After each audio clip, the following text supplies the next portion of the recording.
Pero nga, Hmm. matigas pa nga. Ano? Pinatagal mo yata ito. Isang buwan nga. Ay, naku po. January 19. May 10 hilot ito pag yung katagal. Ala, butang ano.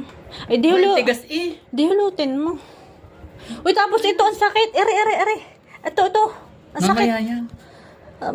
Ang tigas eh. Hanggang dini ang araw. Ang lapad. Araw. Tsagain mo naman may friendship.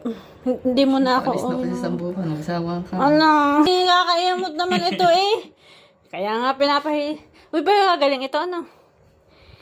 Ano sabi ng doktor? Walang. Ang doktor hindi naniniwala sa mga gayaan.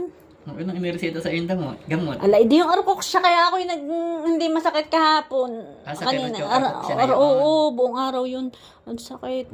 Tigas eh. Pinatagal mo pala. Mahirap kasang pagalingin pag pinatagal. Eh, ang gagawin ko. Dahil yun ay... Nandyan na. Yun ay kuman. Ito, masakit din ito. Hindi ko naman pinapansin nung una. Kala ko iaayos din. Hanggang sa sumakit na siya. Biruin mo yung January 19 pa. Ilang buko na? 2 buko Hindi na? naman. Isa laang naman. Mag-iisang buwan pa lang.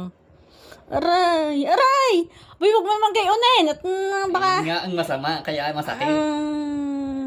Sakit. Bilit na wala na yung din eh.